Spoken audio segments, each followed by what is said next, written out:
Hey you guys, welcome back. This week we're going to do something super exciting. We are going to dedicate a series of videos to one of my favorite creative practices, which is the doodle. Now I know it's a really funny word to say and I laugh almost every time I say it, but it is a really great teaching tool to get yourself into a better creative mindset. So I know that a lot of us think a doodle might be something that's absent-minded or that it doesn't have a purpose, but I'm hoping that throughout this series you're going to see that doodles have such an important part of the creative process.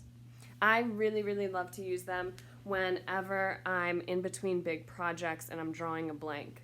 I'm going to talk a lot about the way that artists can find themselves being paralyzed in the fear of failure and how doodles can help us get out of that blank canvas mindset. So first, I want to start with sharing a video from a researcher. Her name is Sunny Brown, and she has spent a lot of time and research dedicated to the art of the doodle and why people should incorporate doodles in the workplace. And then afterwards, I'm going to share with you a small activity that we can get started right away. Doodling is an incredibly powerful tool, and it is a tool that we need to remember and to relearn. So here's a new definition for doodling, and I hope there's someone in here from the Oxford English Dictionary because I want to talk to you later. Here's the real definition. Doodling is really to make spontaneous marks to help yourself think. That is why millions of people doodle. Here's another interesting truth about the doodle. People who doodle when they're exposed to verbal information retain more of that information than their non-doodling counterparts. We think doodling is something you do when you lose focus, but in reality, it is a preemptive measure to stop you from losing focus.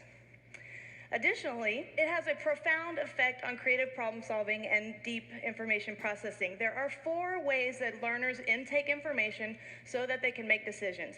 They are visual, auditory, reading and writing, and kinesthetic. Now, in order for us to really chew on information and do something with it, we have to engage at least 2 of those modalities, or we have to engage 1 of those modalities coupled with an emotional experience. The incredible contribution of the doodle is that it engages all 4 learning modalities simultaneously with the possibility of an emotional experience. That is a pretty solid contribution for a behavior equated with doing nothing.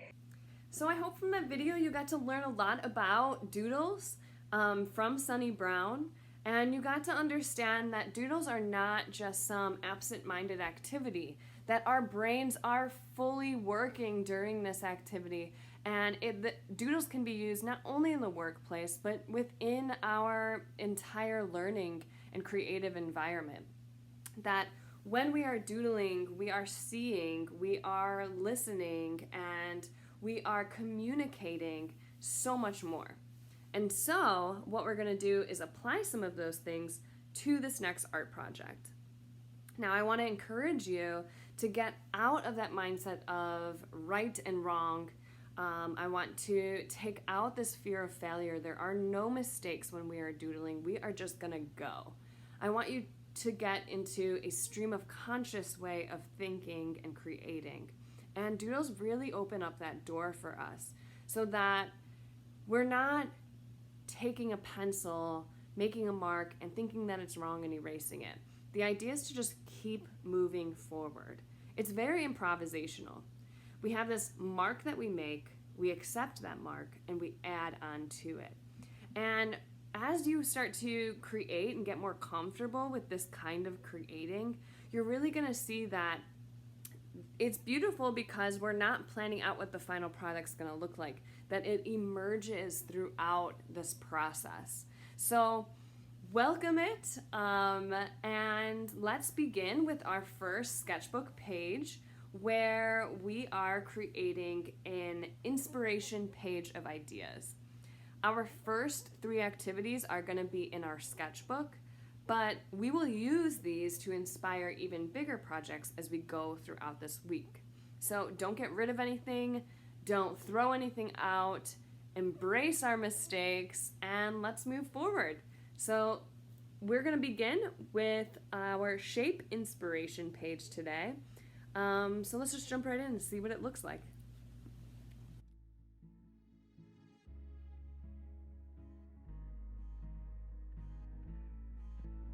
We're going to start out by putting shapes all along the edge of your paper. So I started with this line and this line first, and then everything inside of here becomes either a variation or a combination.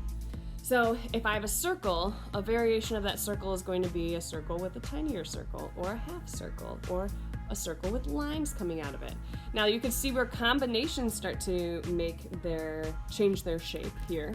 So I started out with the circle, this half moon kind of shape, these lines, and when I combine them, I'm starting to really expand my visual vocabulary here.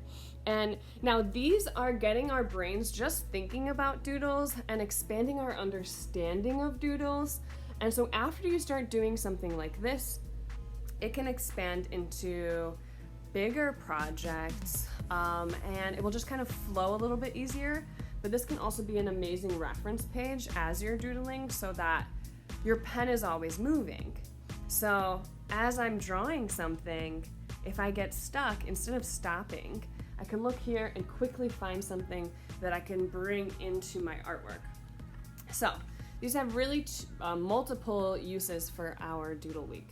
Number one, it becomes a visual vocabulary that can inform our future artwork, but it also wakes our brains up and gets us starting to create doodles in the first place.